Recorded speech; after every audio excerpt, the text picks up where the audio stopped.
That's the Jackson 5, 2 minutes and 40-odd seconds of perfect pop harmony. We have with us now a man who knows a little about harmony, but not in such a kind of structured and short way, I imagine. No, most of my stuff's about a year long. Rick Wakeman, ladies and gentlemen, at one stage the king of punk rock. Yeah, I mean, now ageing king now. The ageing king, but still, you're still a king, really.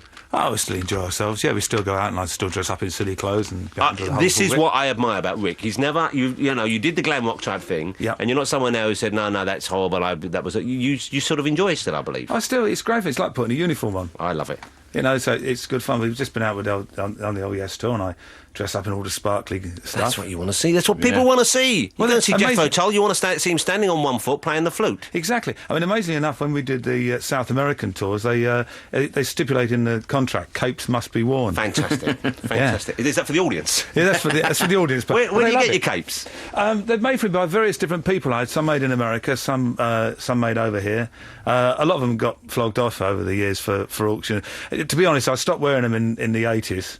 They got a bit smelly. Well, you had to stop wearing the 80s. Well, the 80s, you had to. Seriously. Yeah, we were very dour in the 80s, weren't we? Yes, we were. Yeah, and also the sort of stuff that I did was sort of about as popular as I suppose. You couldn't get arrested in the 80s, could you? No, I got more chance of putting a condom machine in the Vatican, really, than getting any sort of... It was hopeless, really. There we go. There's a line he's used before. Well, I won't use it again. No, it's a perfectly good line. It just sounded a bit rehearsed, that's all right. No. I've got rehearsed lines. Even Yes don't rehearse. And that's the other thing. See, people think Yes rehearse. We don't rehearse. But you're, obviously incredibly proficient musicians. There's no doubt about that. So we're old, you don't that's need what you to... mean. No, you're very talented, and we know this to be a fact. But I still don't know what Siberian Katru means. What was that all about? No idea. John used to visit other planets quite often, and then he'd write this stuff. Now, this is John Anderson we're talking about. Yeah, John. The vocal stylist. He's brilliant, John. I mean, he lives out in California now. I mean, we're great friends, but there was that period in the 70s where he wrote some most astonishing lyrics. I used to describe him as the only person I knew who was trying to save this planet while living on a totally different one. Was he a transcendentalist, or was it chemical substances? Does he dress up in women's clothing? No, that's a different thing altogether. No, that's going on in London, isn't it? Yeah. God bless him. Yeah, absolutely. You'd look good in drag. Oh, please. I've only dressed up in women's clothes twice. But you've got ladies' hair. It's my own. You'd be great in a 70s sitcom, and it'd be like the sexy lady from behind turns around, there it is, it's Rick Wakeman. You know the sort of scene I mean? I'll take the role, you write it, I'll go in. But yeah, so John is in LA now. Is he still kind of like, what's the word we're talking about? Out there. He is, and it's great, and that's what makes the band work. In a strange way, because we're all sort of completely different characters in every single way. I mean, we meet each other on stage, and that's how we meet.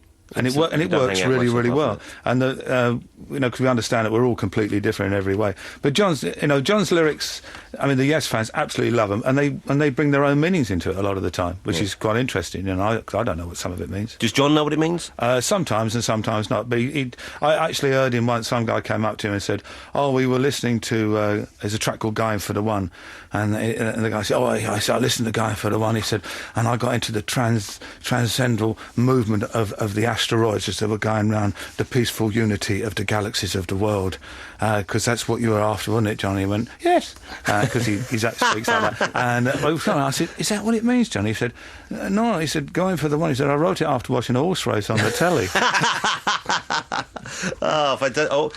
I'd like to play a little bit of Siberian Katru. Go on then. Let's have a little bit of that. Hold it. We've also got a track from Rick's new album. We'll get to that in a minute. There's plenty of time. There's a great line on Siberian Katru that goes... Hold it, Siberian Katru. Siberian Katru, yeah. There's a great line which you'll probably get to if you get along. It's called "Even Siberia Goes Through the Motions." But what is a Katru? It's a cross between a pussy and a kangaroo. It's I've got no idea. Okay. I honestly don't know. It's a Katru. A Katru. I think it's some sort of karma thing or whatever. Okay. I haven't got a clue. This is just the merest flavour, because Yes, there's an Ultimate Yes double CD, which I guess you don't know, it's the 35th anniversary. Wow, I know. 35 years, that's terrifying. It's unbelievable, isn't it? 35th anniversary of Yes, because you were kind of a covers band when you started, weren't you? You used to play a lot when Yes started, just before I joined in 71, they started in 68, and they used to do Beatles covers. Yeah, they were a close harmony band. In fact, I have to say that the harmonies I don't sing in the band, which is... And that was Chris Squires, who's still there, and John Anderson. John Anderson and Chris, they started it, yeah. In the Marquee Club, of all places. Wow, it's great though, isn't it? John worked behind the bar and swept up, and when Chris was coming in looking for something to do. And then they just started, and look at them now. Siberian Katru. Siberian, that's where it's led us. Let's have a listen. Yeah, that's enough of that. Yeah. Yes. We'll never know what a catcher is. No. God, it took some time to get started. All the S stuff does it. I mean, Great riff at the beginning, though. It works really well. We still open with that now. I mean, we did that in 1972, and we still open with it on stage now. When are you playing? Are you playing London soon? We've done it. We've just done 2 Hammersmiths. I'd like to come and see you. We were meant to do Hyde Park, but the promoter went belly up. Was one of those big Hyde Park things. But we did the indoor arena in Birmingham. We did Cardiff.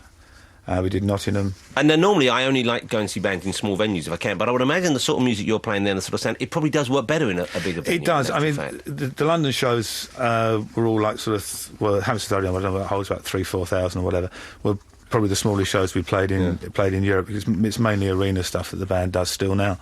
But it does work. When you get into a theatre that's like 2,000-3,000, it is like a very intimate thing, you know. And that's is small enough. Yeah. Have you noticed? I mean, since you guys have been going, we've been going for quite a while now. The technology involved in playing live, the amplifiers and the systems, they've advanced tremendously. Of course. Fantastic. Presumably now you can get a much better quality of sound, which for musicians like you, I would have thought is a real boon. Yeah, it's called making technology work for you rather than just using the technology the other way around. It's great for us. We can play pieces on the stage now that we actually couldn't play when we recorded them. Yeah. Because the technology has come on such a long way. Couldn't do it live. Well, it's like when Brian Wilson came over to do Pet Sounds album. He would not have been able to perform that when it was actually recorded. But now, it's quite right. More or less note perfect. Yeah, it's the same for all of the bands now. So it's great. When we still go out, we still play everything live. There's no cheating, but it's just the equipment makes life so much easier. Now, Rick had a talk show which I used to really enjoy. It was a strange show. It was on. I couldn't remember it was as old as that. It was Channel 4, but I thought it was like 87, 88. No, but you said it was 82. It was the first year that. Channel 4 started. And it was called Gas Tank. Called Gas Tank with the late Tony Ashton, right. who came up with the idea. But it was great because Tony came. He said, I mean, bless him, he was a wonderful guy. He said, I want to do this program where we have people on who play live, just play live. He said, I was going to say really well. He said, I'm fed up with people who can't play, just mumble-take. He said, let's have people on who can play, and then we'll talk to them. It'll be great. And I said, yeah, okay. So we asked all the record companies, asked all the people. It was Goldcrest who put it together, and none of the new bands at that time came back. Because all the record companies said they'll come on and mine. Yeah, no one wanted to play live. Nobody wanted to play live. So we got blasted in the press saying, oh, you're only having all the old guys on. But it was only because none of the others... But I like that, because the old guys have got the stories to tell. We had some wonderful... It was like one of the last performances that Phil Lynott ever did. It was one of the last... we had some great people on who sadly are no longer with us. There was some... John Entwistle's... bass solo that he did on there with the band was just nothing short of fantastic. They should be done. This is prime for DVD re-release. I tell you what, dig them out and let's have a look at them. The problem is, I've tried, but nobody can work out who owns it. Yeah, that's always a problem. It's the old, but there is some absolutely classic stuff on it. It was great fun to do. I mean, Tony, bless him. I mean, it was in my imbibing days when before they. Do you still drink? No, I'm drunk for 17 years now. Wow, that's quite a lot. It's terrible, isn't it? Due to. Well, they said I'd die if I carried on, so I thought, well, not much point in carrying on then. Kind of makes some sort of sense. Yeah, it made some sort of sense. But I used to drink a bit back then, but Tony was fantastic. The best drink was Rick Parfitt. I'll tell you quickly, Rick Parfitt, the guy, Paul Knight, who was the producer-director, he said, oh, we'll have a nice green room for the chaps. We'll put a few drinks in it. It was like a club. It was fantastic. And he said, what we'll do the recordings in the morning. He said, then they can go in the green room, and then late afternoon you can do the interviews. And I said, no. You can't put rock musicians playing in the morning and then put them in the green room with free that's going and then expect the interview. Yeah. He said, Rick, I've been doing this for many years. I know what I'm doing. So the very first one we did was Rick Parfitt, my great mate Rick. So Rick came on, he did it on his own, played in the morning a couple of his own songs, the track which was great. And then Paul Knight said, do go into our room and enjoy yourself. There's I like this character, he speaks like a Victorian gentleman. Oh, he's fantastic. So imbibe freely of the green room and we will see you later for the recording. And that's pretty much what... And anyway, Rick went in there and of course nobody went anywhere near the food. And about 5 o'clock, Rick Parfitt was wheeled out. And we used to do the interviews on these stalls and they sat Rick down and he looked at me and I could just see this is going to be a total waste of time. And I'd love to get hold of the camera shot because I know it exists because I've seen it. And I asked Rick, I said, well, what's it like the first time you've ever performed actually solo on your own away from Quo? And it was like a silence. And then he just fell forward and fell past me on the floor with this big heap. And then they carried him out. And this voice came from upstairs down, We'll call it a day there. And there was a memo the following morning. Interviews will be done in the morning, recording in the afternoon. Fantastic. Hey, are you still friends with the Quo? You must be, I'm sure. Very much, yeah. I'm great friends with They've all cleaned their act, of course, up. Well, everybody had to, really. It was that or die, I guess, wasn't it?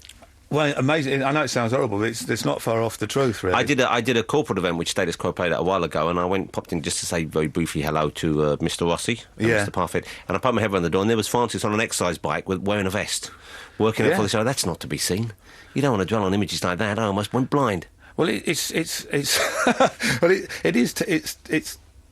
basically what you've got to do. You've got to keep... I mean, I've just finished a 4-month tour. Yeah. And you suddenly realise that even though the famous expression in young at heart, I was knackered at the You've got it, yeah. And you're just standing up behind a keyboard. Let's face it, you've got something to lean on.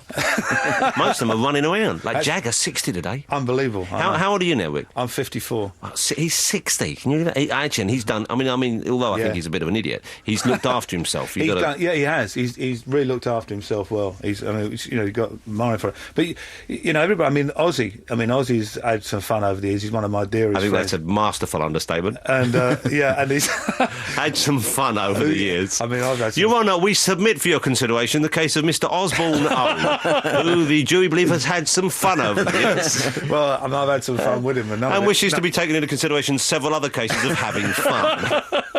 Yeah, I'm very pleased to say I've been, part and parcel to some of that over the years too. But Ozzy's has cleaned his act up incredibly. I mean, Ozzy wouldn't be here if he hadn't have done so. Have you been to see Ozzy recently? I haven't seen Ozzy for a couple of years, but Ozzy sang on a track for me, and I did his Osmosis album, which was great fun over in New York. I mean, I think the world of Ozzy. I mean, he's a clever boy because he's not daft by any means. No, and there's a lot more to him musically than people think there is. I think there's a lot more to him on every level than people think there is. Cause he plays himself. He plays the kind of brummy buffoon very well, but in a very sweet way. But there's a kind of real, genuine, quite multifaceted human being lurking beneath that strange. Well, if you treat yourself to an evening of fun and listen to the Osmosis album and tracks like Perry Mason, that's not heavy metal stuff. No. There's a lot more. It's very clever, What are we going to play? We're going to play a track from Rick's new album. Yeah. Is it? That's not Journey to the Centre of Earth. That's an old thing, isn't it? Journey to the Centre of the Earth, that was 1974. You've got a bit of catching up to do, actually. No, I know. I thought this has just been released on DVD. Yeah, that was... We found the only... There's a picture of... I'm not sure whether that's Rick Wakeman in this picture or the blonde one from ABBA. Who's that? It is me. I plead guilty. Agnetia. I'll plead guilty. I've still got that cape, by the way. It's like a Baco foiled cape. It's about heaven knows how many 100,000 sequins on it. Must have been that was because this was your kind of Merlin Arthurian period, wasn't it? That's right, yeah.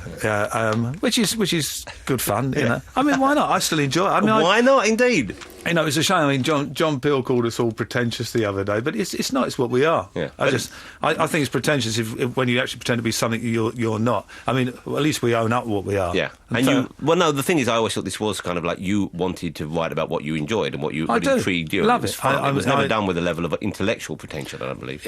I think when you go on stage, you're there to entertain. Yeah.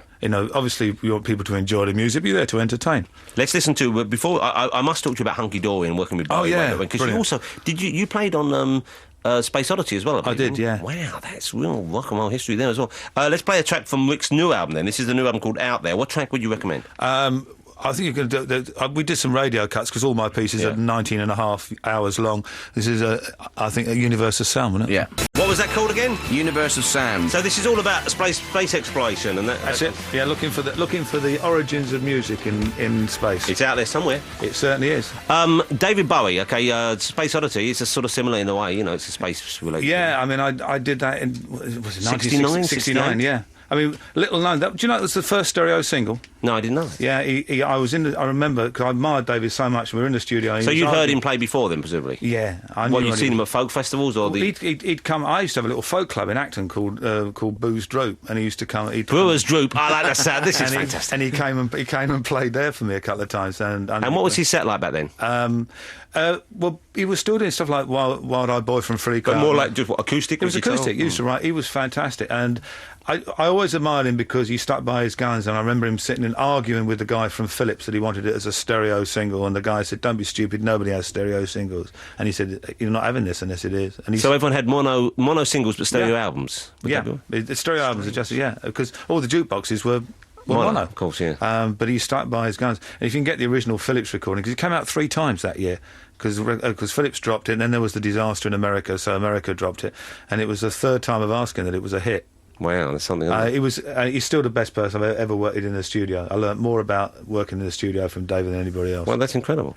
And then Hunky Dory, of course, is one of the greatest rock and roll albums of all time. And that you play the keyboards on Life on Mars. He invited me. I did the whole of the album. He invited me round to his house, which is in Beckenham, which I nicknamed the original Beckenham. This Palace. was the White House he had. Yeah, it was beautiful. And I went in there, and there was a big gallery. And went upstairs, and there's a grand piano, and he got his old battered 12 string. He said, "I want to play you some songs." He said, "I want you to learn them, and then I want you to play them from a piano point of view." He said, "I've always done stuff from a acoustic guitar point of view, so I want to do all these songs from a piano point of view." He said, "So I want you to play them in the style you play." He said, "Now I'll make the band and everything work around it." And one by one, he just kept playing these songs like, Life on Mars, Changes, and I'm going... Can you imagine sitting there hearing them for the first time? It was astonishing. I said, "David, most albums have got one decent track," and you've got some blinders here. Absolutely. I mean, every track was a blinder. I put it right up there with Pet Sounds and the Girls Aloud album, which is just I mean, but call me foolish. But it was fantastic going and doing that in the studio. Every now and then, I did a load of sessions back then, and every now and then you're on a win, and that was just such a win. We should have got Rick in early. We could have chatted for hours, couldn't we? Rick, I'll come back, sir.